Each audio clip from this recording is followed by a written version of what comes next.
¿Qué diferencia la iglesia cuando hace misiones de una ONG? ¿Qué diferencia hay entre un artista secular que quizás no vive una vida moral alineada a los principios bíblicos, pero que hace una obra social impresionante? ¿Qué diferencia hay entre ellos y una iglesia que se dedica a hacer exactamente lo mismo, pero sobre todo teniendo el enfoque de predicar el Evangelio de Jesucristo? Hoy vamos a estar hablando acerca de eso, así que comencemos.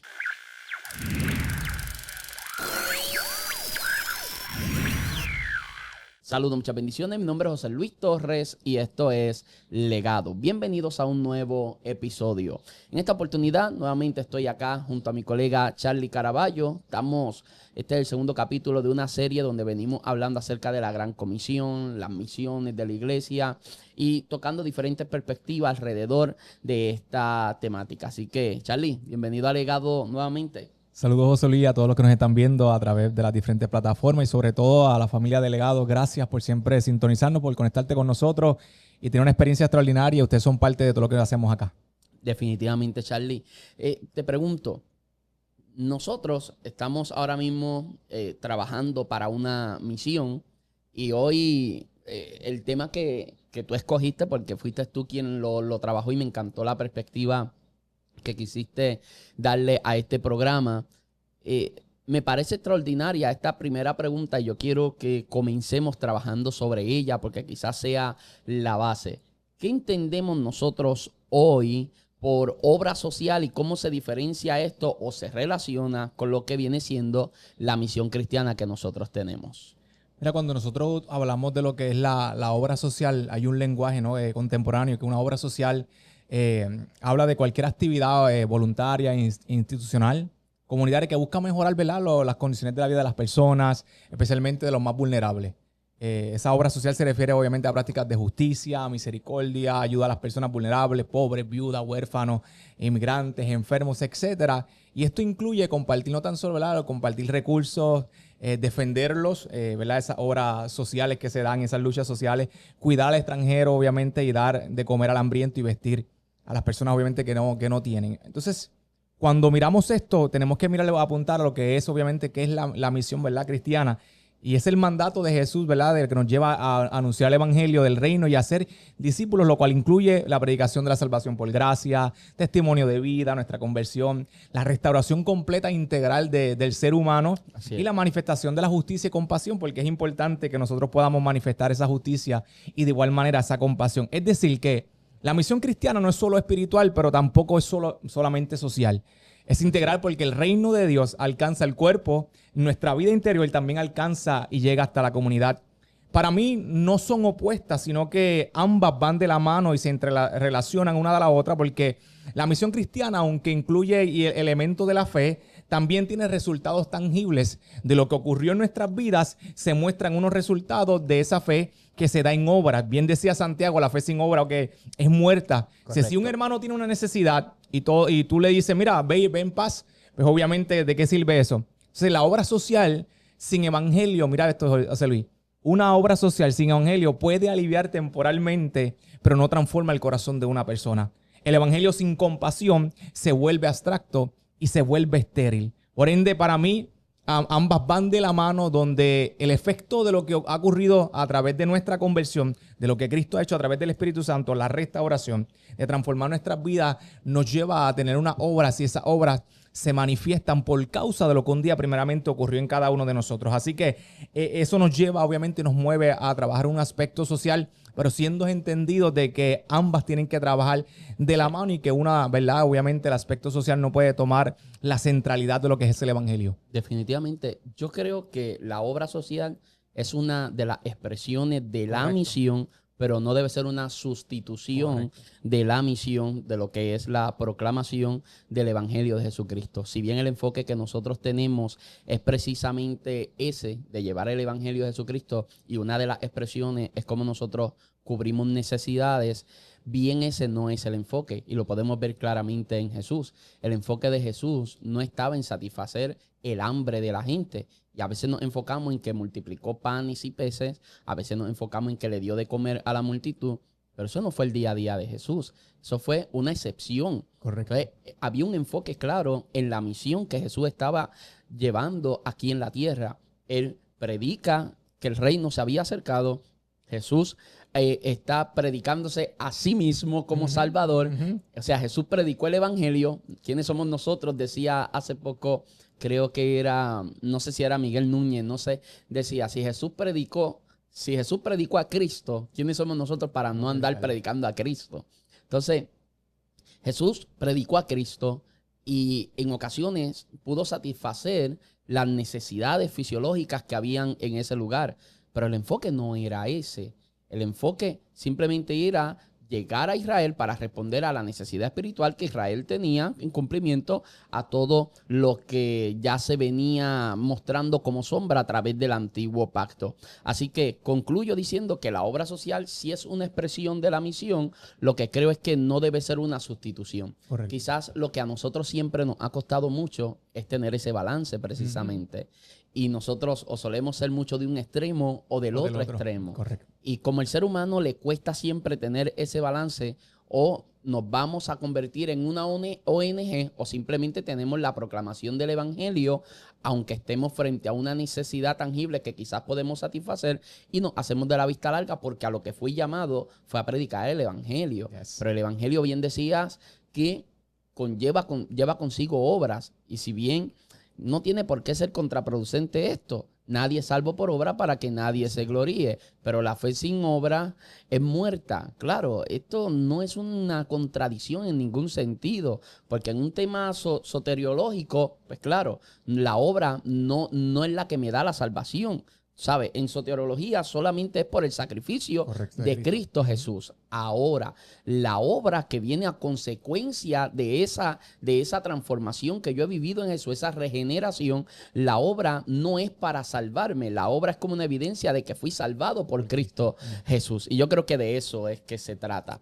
Ahora, ¿por qué hoy en día nos encontramos con iglesias o con grupos misioneros que terminan enfocándose más en la obra social que en el evangelio? Acabamos de decir que si bien la obra social es una expresión de la misión, no debe ser una sustitución. Charlie, la iglesia siempre ha estado envuelto en lo social. Antes que cualquier grupo feminista, antes que cualquier otra persona, tenemos a un Jesús en un contexto donde la mujer era un ciudadano de segundo nivel, de segunda categoría. Nos encontramos un Jesús dignificando a la mujer. Nos encontramos a Jesús en un contexto donde los niños eran más vistos como propiedad que como personas. Y vemos a Jesús dándole valor, dignificando también a los niños. Así que si algo hizo Jesús fue precisamente eso. Y yo sé que hay mucha gente que se encarga en presentar el evangelio o el cristianismo como una religión machista. Sin embargo, Jesús dignificó a la mujer. Pero no es solamente eso. Si miramos a la historia más cercana, nos encontramos en la abolición de la esclavitud, nos vamos a encontrar a figuras importantes que eran personas cristianas. Si nos vamos al tema racial, nos encontramos con ministros importantes. Claro, Martin Luther King, ministros importantes que estuvieron ahí al frente en este tipo de situaciones sociales. La iglesia lo estuvo haciendo, la iglesia lo está haciendo y la iglesia lo seguirá haciendo. Lo que pasa es que ese no es el enfoque principal en un orden de prioridades. Lo principal es la proclamación del evangelio. Ahora, la pregunta es, ¿por qué a veces terminamos enfocándonos más en lo que es la obra social que lo que es el mensaje del evangelio? ¿Cuál es tu opinión al respecto, Charlie? Mira, yo creo que no tan solo la iglesia y los grupos dentro, ¿verdad?, de lo que son los grupos misioneros, enfrentan la presión de responder a necesidades urgentes como el hambre, la pobreza, la salud, la educación. En estos contextos de crisis es natural que lo tangible reciba prioridad y es una realidad. Sin embargo, esto puede parecerse mucho más a lo que se conoce como el evangelio social. El evangelio social tiene origen, obviamente, surgió a finales del siglo XIX y a principios del siglo XX. Obviamente prácticamente lo que está enfatizando y la aplicación, obviamente, de los principios cristianos dentro de lo que es el evangelio social, buscando y atajando las problemáticas sociales, pero buscando la transformación de las estructuras injustas obviamente, o de la sociedad. Sin embargo, teólogos como Dietrich Bonhoeffer decía y advertía sobre los peligros de reducir el cristianismo a una mera ética social. Dice, en su obra El precio de la gracia, él decía, y obviamente criticaba, ¿no?, esa gracia barata, es decir, una fe que no exige obediencia ni transformación personal. Y obviamente Dietrich Bonhoeffer se hace una crítica a lo que es obviamente el evangelio social, porque el evangelio social simplemente encerraba la misión en simplemente darle lo que es de nosotros a los pobres, trabajar los aspectos sociales, la defensa de los vulnerables. Sin embargo, la misión para ello era como que simplemente encajaba en ese aspecto y no iba un poquito más allá de lo que... Y esto tenía riesgo. El evangelio social tenía riesgo. Entonces, ¿qué pasa? Número uno, hay una reducción del mensaje del evangelio, y al centrarse exclusivamente en la acción social, corre el riesgo de omitir el mensaje central del evangelio, que es la salvación por gracia mediante Jesucristo. Vemos el otro aspecto del riesgo del evangelio social, el moralismo humanista, que promueve una ética basada en valores humanos sin necesidad de una relación con Dios. Y número 3, la pérdida de la identidad eclesial. La iglesia puede convertirse en una organización no gubernamental, más perdiendo su sentido como cuerpo de Cristo, llamado a proclamar el evangelio. Entonces, ¿qué tal? Estamos viendo una sociedad filantrópica y activista. Cuando hablamos de la sociedad filantrópica, estamos hablando de una sociedad que tiene amor, obviamente, por las personas. Pero hay personas que no son creyentes. Hay grupos que no son grupos misioneros, personas que pertenecen a una comunidad de fe y son personas filantrópicas que tienen amor por el ser humano y se mueven a ayudar y obviamente a atender las necesidades. Sin embargo, la palabra filantropía, cuando miramos Tito capítulo 3, verso 4, habla y dice, expresa la escritura. Está hablando del aspecto, dice, y aparece, obviamente dice, pero cuando se manifestó la bondad de Dios, nuestro Salvador, y su amor para con los hombres, la filantropía, dice que nos salvó, y continúa el texto. Pero aquí se está refiriendo a un amor de Dios por la humanidad, pero es el amor que se centra y se expresa a través de la salvación por gracia. Es el amor de Dios que no es necesariamente la filantropía de grupos que no son creyentes o en la manera en que muchas veces la iglesia se manifiesta o se mueve, sino que es un amor que está mostrado a través de su gracia, a través de su Hijo. En el contexto cultural del judaísmo, específicamente en el segundo templo, la expectativa mesiánica incluía algo, y era la restauración de la justicia y la liberación de los oprimidos. Y entonces Jesús se presenta y dice, bueno, el Espíritu del Señor está sobre mí. Él está citando Isaías, pero esto me lleva a un aspecto importante, porque cuando miramos el Antiguo Testamento hay algo que se conoce como el año de jubileo. El año de jubileo era un evento que se daba cada 50 años, donde había liberación, donde había perdón de deudas, donde las tierras que eran tuyas se te devolvían y había una oportunidad de comenzar de nuevo. Entonces Jesús dice, el Espíritu, ¿verdad?, está sobre mí por cuanto me ha ungido para anunciar las buenas nuevas. Anunciar las buenas nuevas primeramente. A los pobres me ha enviado a proclamar la libertad a los cautivos, etc. Jesús está diciendo, en mí se cumple el año de jubileo. Tú no tienes que esperar 50 años para ser libre, no tienes que esperar 50 años para obviamente, para que tus deudas sean perdonadas, para descansar, para que tengas un tiempo y puedas volver a empezar de nuevo, sino que primeramente Jesús está proclamando el evangelio, está anunciándolo a los pobres. No tan solo habla de una pobreza económica, está hablando de personas pobres en espíritu. Cuando en la ética del sermón del monte, la ética de Jesús está hablando de pobres en espíritu, no estamos hablando de personas que son pobres económicamente, sino que está hablando de personas que tienen una necesidad y una dependencia de Jesús y de ellos y de tales. Es el reino de los cielos. Así que la tendencia actual de algunas iglesias, José Luis, es centrarse quizás en esa obra social y puede darse una influencia desde el evangelio social. Así que, para culminar mi punto, tenemos que llevar el aspecto de la filantropía a llevarlo a la caridad. La filantropía lo puede hacer cualquier grupo, como bien dije, pero la caridad tiene que ver con el amor de Cristo, tiene que ver con el amor del Señor, el amor y la obediencia al Señor, los mandamientos, glorificar y mostrar obviamente el reino. Pero sin embargo, cuando miramos la filantropía, es un razonamiento moral, una conciencia social más humanista y puede ser también secular. Así que la filantropía es buena, es útil, pero si no está unida a Cristo, no salva ni transforma espiritualmente. Pero el cristiano, ¿verdad? Obviamente para el cristiano toda filantropía tiene que estar basada en esa extensión del amor de Dios para con nosotros y para cada uno. La caridad cristiana es una forma superior de la filantropía porque está enraizada en la cruz, en la resurrección y en el reino de Dios. Definitivamente, Charlie. Yo creo que esa actitud altruista que muchos podemos llegar a desarrollar en este tiempo donde terminamos desprendiéndonos de lo que tenemos para entregárselo a los demás, pudiéramos nosotros estar teniendo una visión distorsionada de lo que Jesús le estaba diciendo al joven rico. Porque lo primero que Jesús le dice es, hey, teme a Dios y guarda sus mandamientos. Prácticamente eso es lo que Jesús le dice, guarda los mandamientos. cumple con la ley. Y él dice, Señor, pero es que esto yo lo he hecho. Esto yo lo he hecho. Y el Señor le dice, pues mira, vende y dale lo que tiene a los pobres. Y es de ahí donde la gente se basa. También la gente se basa en que difícilmente un rico entrará al reino de los cielos. Entonces conectamos estos dos pasajes bíblicos y entonces nosotros decimos, claro, nuestro problema es desprendernos de lo que nosotros tenemos. Ahora, esa mentalidad altruista, si bien el ser humano por causa de su condición de pecado solemos ser egoístas, no solamente somos egoístas, sino que de alguna forma desarrollamos esa mentalidad de que yo tengo que ser el centro, que ya es mucho más que ser egoísta, ya es un narcisismo, ya es ese antropocentrismo en el que nosotros terminamos cayendo. Si bien eso es una realidad, yo creo que al ser humano hoy en día le suele ser menos difícil desprenderse de ciertas cosas al momento de nosotros tener que ayudar a algún necesitado. Sin embargo, Charlie, el verdadero amor que nosotros le mostramos a las personas no es a través de lo que yo le estoy entregando en lo material. Me encanta cuando Jesús dice, envíele el mensaje entonces a Juan el Bautista. Juan el Bautista está preguntando si soy o no soy el que habría de venir. Mira, díganle, los ciegos ven, los cojos andan, los que tienen alguna enfermedad en su piel son sanados. Estoy leyendo la Nueva Versión Internacional.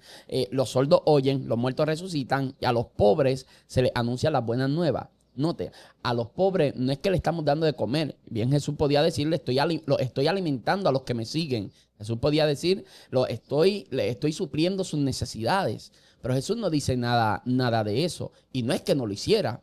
Hubieron ocasiones en las que Jesús lo estaba haciendo. De hecho, los 12 discípulos abandonaron todo lo que ellos hacían para dedicarse a seguir a Jesús. ¿Quién sostenía la familia de los 12 discípulos? Hay quienes argumentan que es muy posible que a través de las finanzas que se generaban en el ministerio de Jesús, de eso se sostenían las familias de los 12 apóstoles. ¿Lo sabemos a ciencia cierta? No, nosotros no lo sabemos. Es una hipótesis que se tiene y hay personas que lo creen. ¿Es cierto, es falso? Yo no lo sé. Lo que yo sí sé es que Jesús cubría necesidades. Sin embargo, el enfoque de Jesús estaba en cubrir la mayor necesidad, que era la salvación del hombre, el rescate de la vida de las personas. Charlie, hay más amor en decirle a alguien, predicándole el evangelio, que en Jesús hay vida, esperanza y salvación, que en entregarle cualquier artículo que pueda cubrir una necesidad material o fisiológica. Ahora, nosotros no vemos bien que yo vaya y le diga Cristo te ama y lo deje con su necesidad, y tampoco la Biblia lo respalda. Sin embargo, si nosotros ponemos esto en balanza, lo que más va a pesar siempre va a ser la predicación del evangelio. ¿Qué es la justa medida? ¿Cuál es el balance perfecto? Bueno, que podamos hacer una cosa que viene siendo la predicación del evangelio sin dejar de hacer la otra.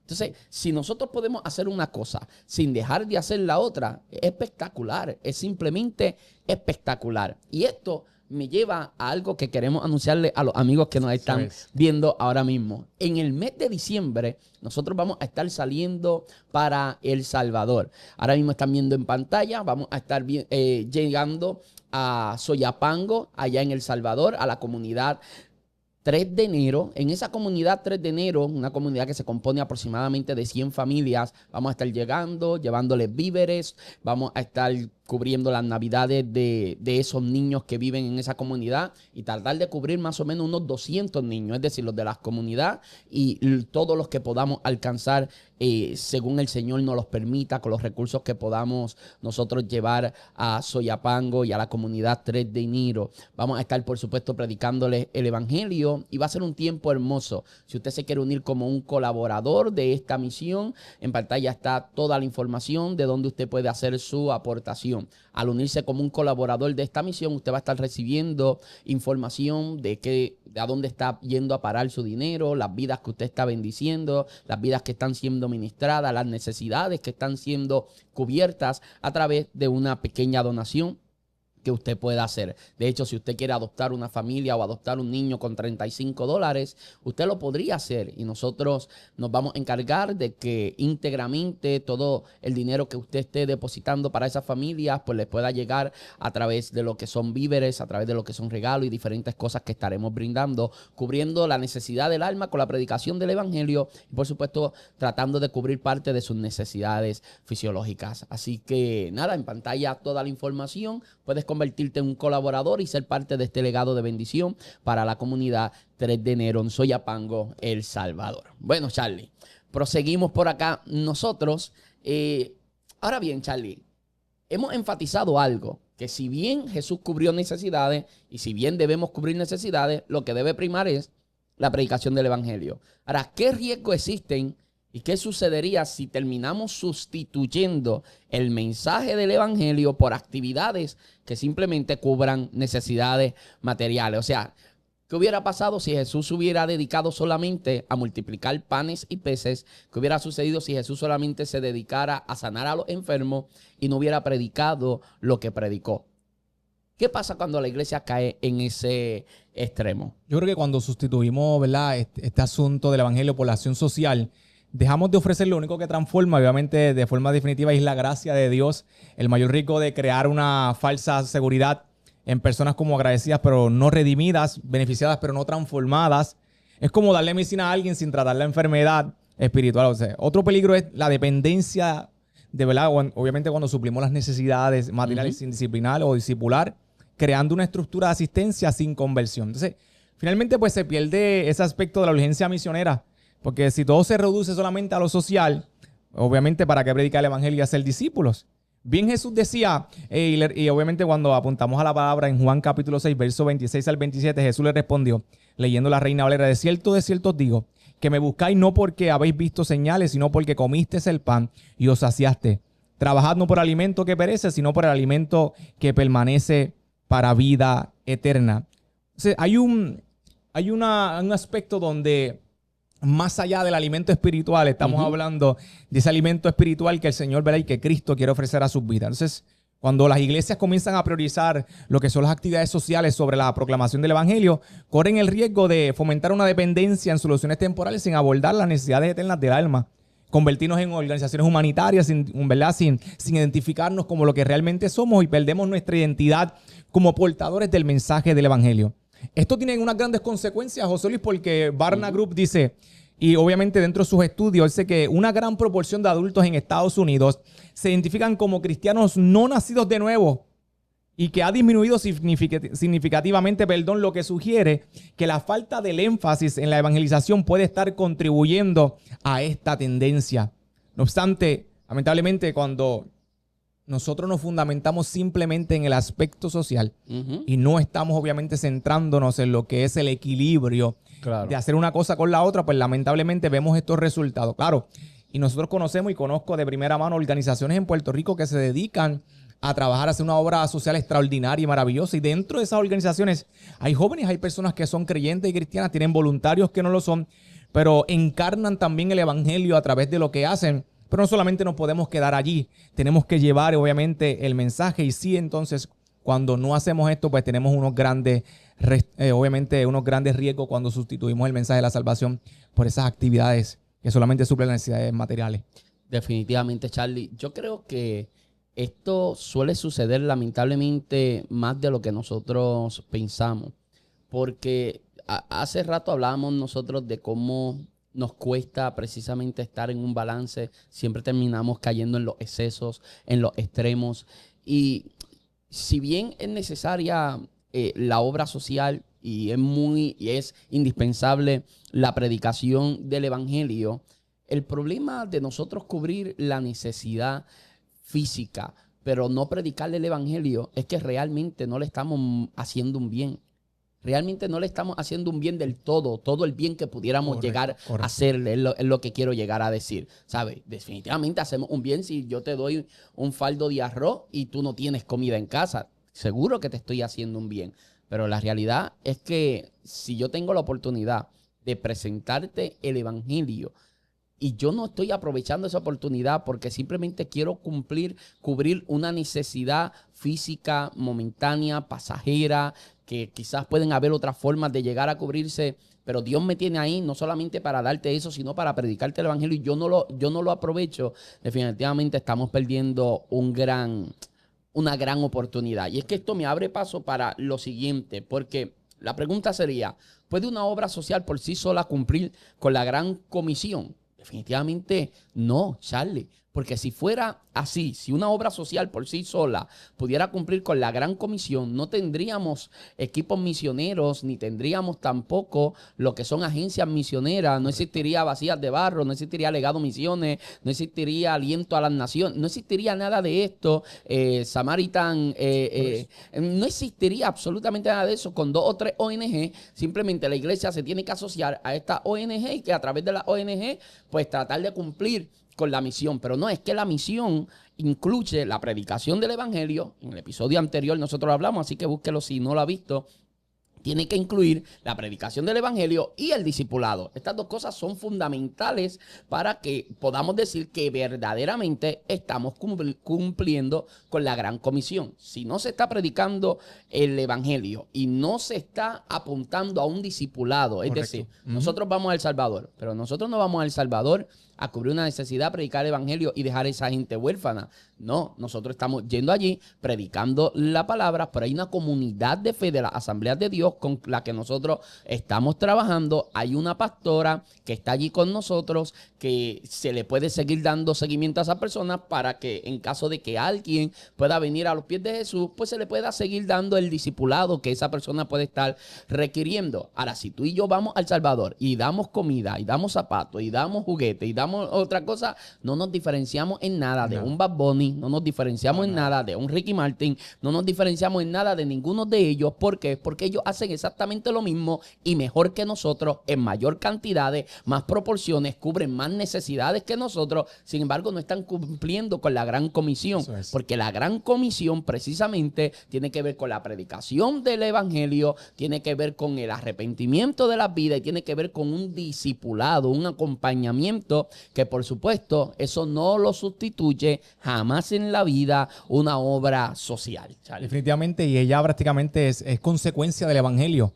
Correcto. Sí, obviamente cumple con la gran comisión. ¿Sabes cuándo? Cuando va acompañada del anuncio de Cristo. Correcto. Y el llamado a seguirle. Si no, pues, la realidad no estamos haciendo nada, porque bien podemos decir, nosotros podemos hacer muchas obras sociales, pero si esto no lleva a alguien, ¿verdad? No lleva a alguien a que se niegue a sí mismo, a que ame más a Dios que a su propia familia, y a que le siga, pues lamentablemente vamos a apuntar a personas que aman más sus propios deseos, apuntan al deseo de cada uno de ellos y no al deseo del Señor. Por ende, es importante que cuando nosotros predicamos el evangelio, vamos a hacer que personas le sigan a Jesucristo, que personas decidan negarse a sí mismos, decidan obviamente proclamar el evangelio de Jesucristo y seguir al Señor, que es lo importante. Así que si no lo hacemos, pues no vamos a tener discípulos, personas que le sigan, personas que proclamen el evangelio y personas que no van a ser transformadas por el poder de Dios. Pablo bien decía que no se avergonzaba del evangelio porque el evangelio es poder de Dios. Y en una ocasión, Dwight L. Moody decía que si nosotros hacemos esta obra sin el poder del Espíritu Santo, al fin y al cabo no estamos haciendo nada. Definitivamente, Charlie. Ahora, la pregunta que deberíamos hacernos es, ¿y qué hacía Jesús y los apóstoles? Que quizás ya la cubrimos al principio. ¿Qué era lo que hacía Jesús? ¿Jesús hacía obra social? ¿Jesús proclamaba el evangelio? ¿O Jesús hacía ambas? Claro, explícito en la Biblia. Los evangelistas, Mateo, Marcos, Lucas y Juan, nos dejan claro que Jesús predicaba el evangelio, era lo que primaba en el ministerio de Jesús, hacía obra social Jesús, pero primaba más unas cosas que las otras, pero en esencia ambas las vemos presentes en el ministerio de Cristo Jesús. Y no solamente vemos ambas presentes en el ministerio de Cristo Jesús. Cuando nosotros vamos al capítulo 4 del libro de los Hechos, nos encontramos con una iglesia que hacía exactamente lo mismo. Esos primeros cristianos, precisamente después de la ascensión de Jesús, nos vamos a encontrar con que en esas primeras semanas la iglesia estaba compartiendo absolutamente todo, se cubrían las necesidades unos a otros. Estaba la iglesia trabajando y operando en ese mismo proyecto que Jesús comenzó. O sea, la iglesia lo hizo, la iglesia lo hace y la iglesia seguirá haciendo. Acá lo importante es que nosotros no nos olvidemos de la predicación del evangelio. Es precisamente lo que nosotros estamos queriendo enfatizar precisamente aquí. Ahora, Jesús, si bien te va a cubrir una necesidad, hay algo que yo tengo que ser honesto, Charlie. Nosotros no podemos olvidar que Jesús le da de comer a multitudes, a una multitud le da de comer, Jesús sana multitudes literalmente, pero al fin y al cabo, mucha de la gente que comió de aquellos panes y de aquellos peces también gritaron que lo crucifiquen. Y muchas de la gente que estuvieron allí y que fueron testigos de milagros y que quizás fueron ellos, personas que vivieron en primera persona un milagro, que Dios hizo un milagro en ellos también, algunos de ellos habrán gritado, crucifíquenlo, mátenlo. Ellos también estaban allí. Y una de las cosas que tenemos que tener presente es que un milagro no cambia a la gente, Charlie. Eso es. Un milagro no cambia absolutamente a nadie. Si nosotros nos vamos al capítulo 14 del libro de Éxodo, te vas a dar cuenta de algo fascinante. Desde el capítulo 14 hasta el capítulo 19, es decir, desde que cruzan el Mar Rojo hasta que llegan frente al monte, esos capítulos, todo lo que pasa ahí ocurre en un periodo de tiempo de 3 meses. Son 3 meses. Y en 3 meses, ¿qué sucede, Charlie? En 3 meses caminan en seco por en medio del Mar Rojo. Dios ahoga a los que los perseguían. Dios potabiliza las aguas amargas. Dios le saca agua de la piedra. Dios le da maná. Dios le da la victoria. O sea, esto estamos hablando en los primeros 3 meses, Israel ve esto. Y después de Israel ver todo esto, Israel igual empieza a quejarse y empieza a decir, mira, pero es que era mejor que nosotros nos quedáramos allá y que nosotros muriéramos allá. Yeah. Y cada vez que había una nueva necesidad, ¿qué hacía el pueblo? El pueblo volvía a desear regresar, estar en Egipto. ¿Por qué? Ellos habían visto muchos milagros, ellos habían visto mucho poder, vieron el agua, el mar abrirse, ellos vieron a Dios potabilizar la agua, ellos vieron a Dios darle maná, ellos vieron a Dios sacarle agua de la piedra, ellos vieron milagros. ¿Cuál es el problema? Que conocían una manifestación de Dios, conocían el poder de Dios, pero no conocían el carácter de Dios, porque todavía la ley no le había sido entregado. Y aquí nos damos cuenta que nosotros no llegamos a conocer a Dios a través del poder. Y a mí me parece curioso cómo en ciertos contextos, especialmente en el contexto pentecostal, decimos, no, yo sí que conozco a Dios porque yo he visto a Dios hacer, yo he visto a Dios sanar, yo he visto a Dios libertar. No, es que a través del poder yo no conozco a Dios. La única forma de yo conocer a Dios verdaderamente es a través de lo que Él ha querido revelar en su palabra. Porque es a través de su palabra que se me muestra el carácter precisamente de Dios. ¿Cuál es el problema? Que tenemos personas que han visto que Dios le abrió el mar, le restauró el matrimonio, lo ayudó en su economía, lo ayudó en su salud. Y cuando aparece el primer pleito, quieren volverse a Egipto, Charlie. ¿Por qué se quieren volver a Egipto? Porque conocen el poder de Dios, pero no han conocido el Dios del poder. Y es así de sencillo, porque el Dios del poder no lo conoce a través del poder, lo conoce a través de la palabra. Correcto. Porque es a través de la palabra que Dios nos revela su corazón. Y al fin y al cabo, Charlie, la gente puede ver milagros, la gente puede ver manifestaciones gloriosas y eso no cambia a la gente. Solamente hay algo que puede cambiar a la gente. Conocerán la verdad y la verdad los va a hacer libres. Charlie, Dios nos envía a predicar el evangelio y Dios decidió que esto se expandiera a través de la locura de la predicación del evangelio. Y nosotros decimos, no, pero es que es mejor los milagros, es que es mejor una manifestación gloriosa. Mi gente, hay personas que pueden ver fuego caer del cielo y cuando se acabe el culto van a querer seguir viviendo su vida a espaldas de Dios en el pecado. Hay gente que puede ser testigo de un milagro y no importa cuántos que caminaron al lado de Jesús, cuántos estuvieron cerca de Jesús, cuántos estuvieron sentados en el sermón del monte, cuántos estuvieron allí en la multiplicación de panes y peces, cuántos estuvieron allí. Igual lo terminaron crucificando, Charlie, porque un milagro no cambia a nadie. No es un milagro lo que cambia a la gente. Por eso la predicación del evangelio en la misión es insustituible. Eso es. Mira, interesante porque uno analizando esta pregunta al aire y la temática que estamos trabajando, Jesús obviamente proclamaba el reino es verdad, se ha acercado, está entre vosotros. ¿Dónde está el reino? El reino está dentro, está dentro de cada uno de nosotros. Y es muy interesante porque vemos cómo, de igual manera, cuando analizamos el reino, el asunto del reino, la Basileia, estamos hablando de que el reino no es una utopía social, ¿verdad? Meramente una utopía social. Cuando hablamos de una utopía social, estamos hablando de la idea o de la realidad de una sociedad que ha sido transformada completamente, de una sociedad que ha sido transformada donde no hay necesidades, donde no hay problemáticas, ¿verdad? De alguna situación, ¿verdad? De salud, económica, etcétera, social, sino que también va un poquito más allá de no tan solo ser una utopía social, sino que el reino está transformándonos a cada uno de nosotros. Y desde ya el Señor y el reino de Dios está cambiándonos como, ¿verdad? Como cristianos, que nos está moviendo a proclamar también el evangelio. Nos está llevando a ser compasivos, a hacer justicia.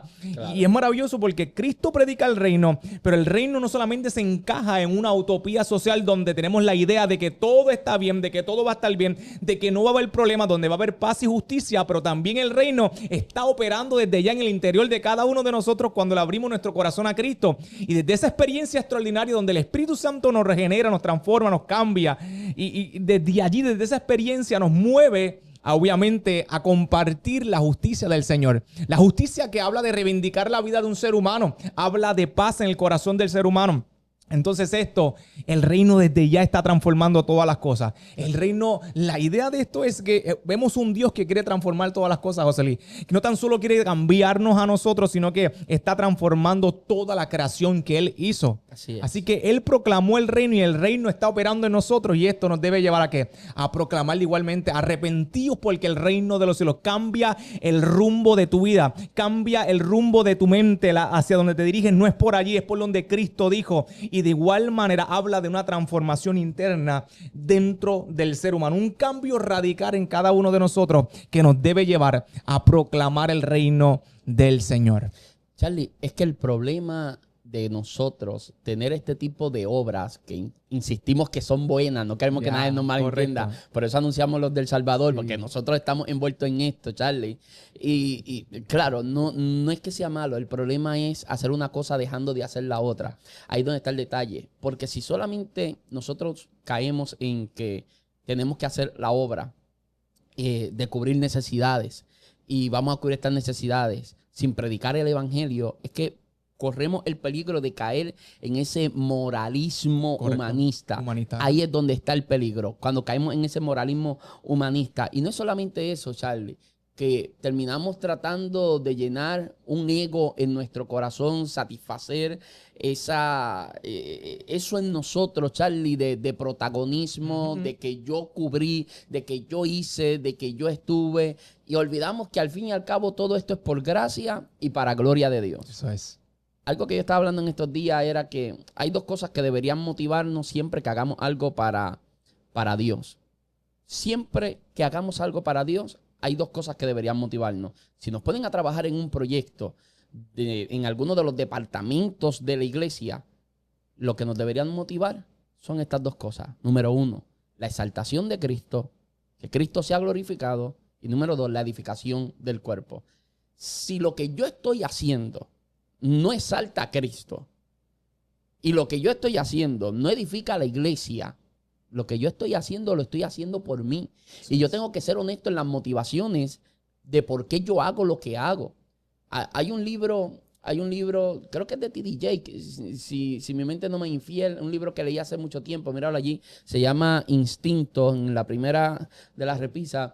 En ese libro creo que hay un momento donde T.D. Jakes, si bien puedo estar en desacuerdo en 20,000 cosas con él, cuando uno está de acuerdo en algo, pues hay que resaltarlo igual.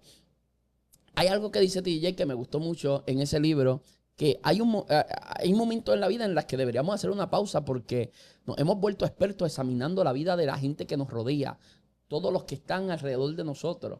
Y qué poco tiempo sacamos nosotros para mirarnos a nosotros mismos, estudiarnos a nosotros mismos. ¿Por qué yo hago lo que hago? ¿Cuáles son mis motivaciones? ¿Cuáles son las intenciones de mi corazón? ¿Estoy yo siendo honesto con lo que yo estoy haciendo o yo no estoy siendo honesto con lo que yo estoy haciendo? Porque puede que en vez de estar agradando a Dios, yo haya caído en el moralismo humanista. Correcto. Y no haberme dado cuenta de eso. Charlie, uno tiene que ser honesto. De tiempo en tiempo uno se tiene que cuestionar esas cosas. Hace un tiempo atrás yo hablé con Eleonor Porque uno cae en puntos ciegos, Charlie. Este es el problema de cuando uno no está rodeado de la gente correcta que te confronte con la verdad de frente, aunque a ti te duela. Eso es. Y cuando uno no está rodeado de la gente correcta es peligroso. Y yo le doy gloria a Dios por mi esposa, brother. Una vez, hace poco, hablé con Eleonor y le dije, párate, yo sigo siendo un hombre de Dios. ¿Sigo o no sigo siendo un hombre de Dios?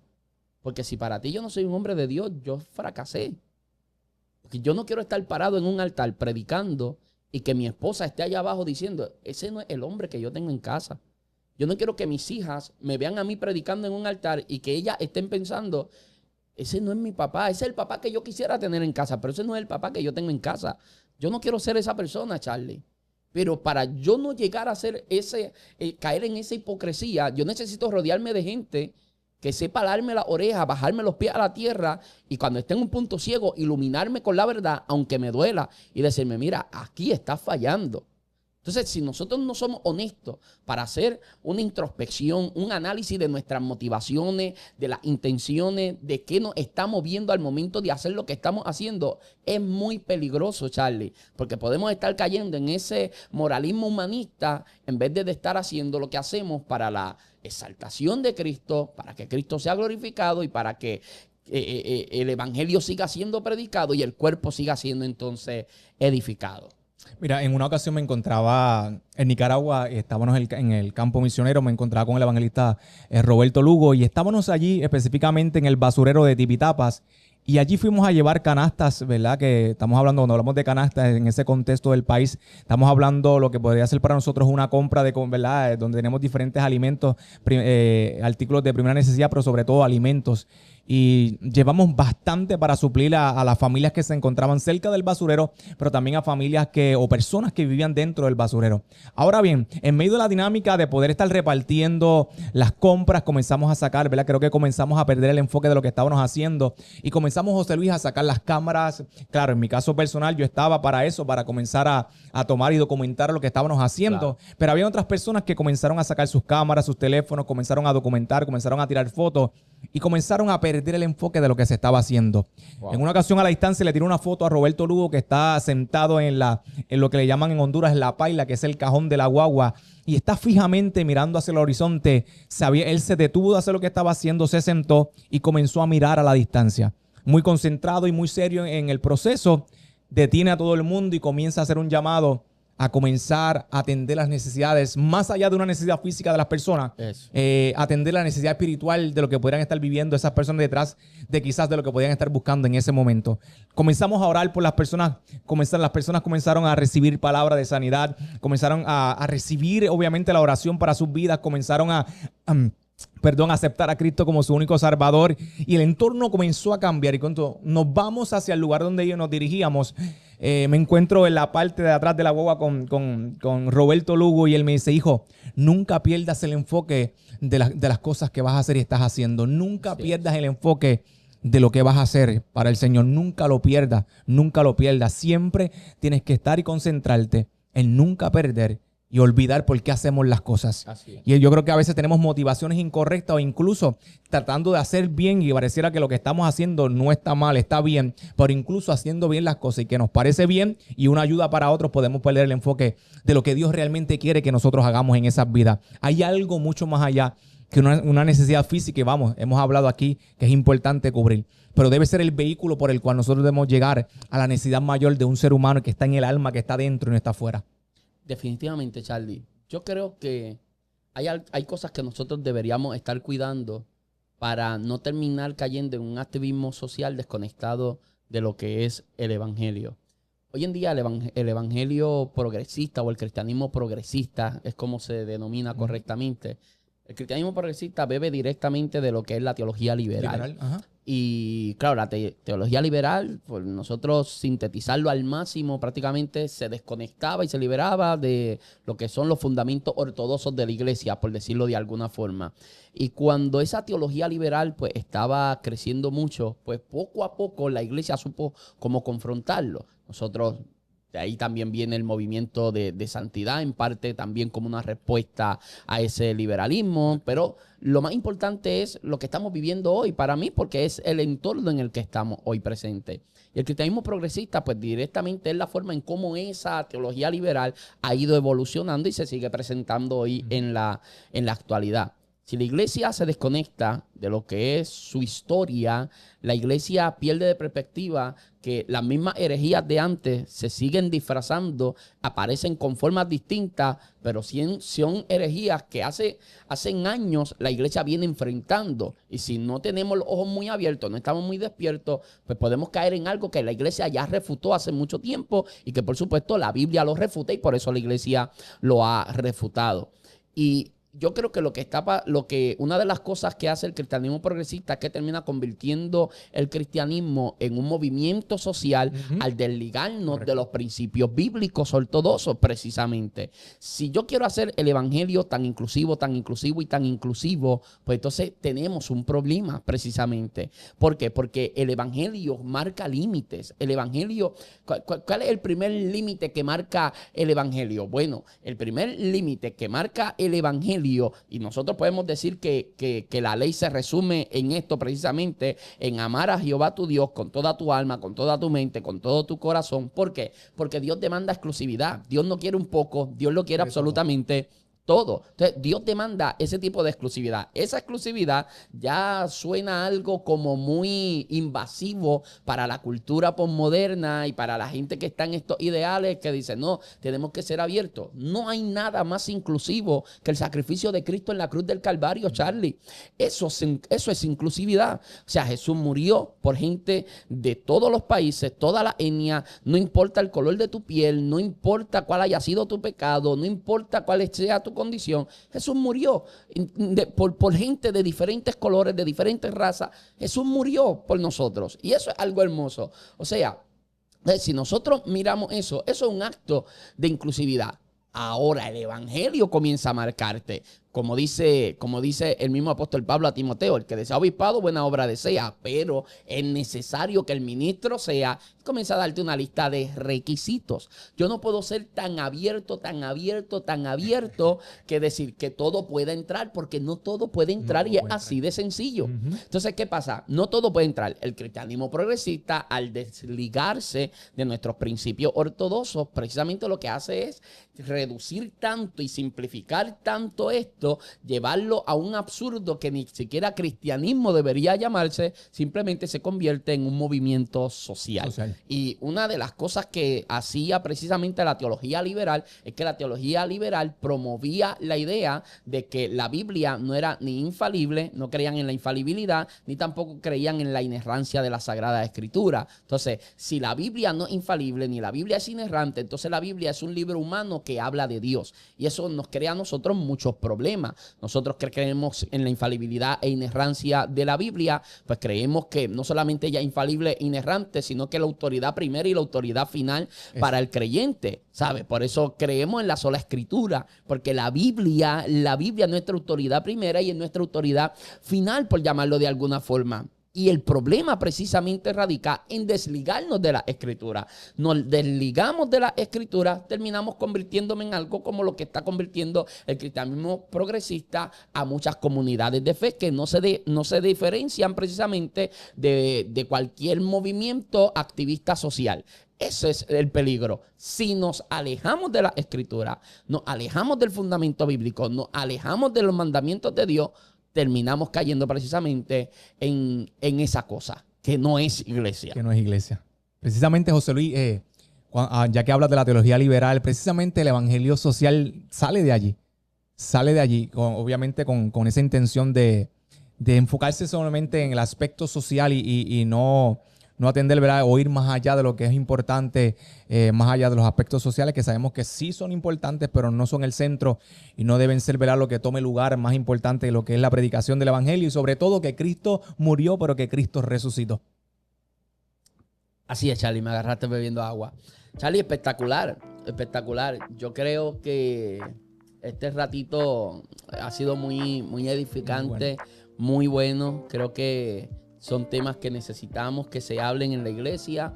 son temas que pueden causar cierta incomodidad.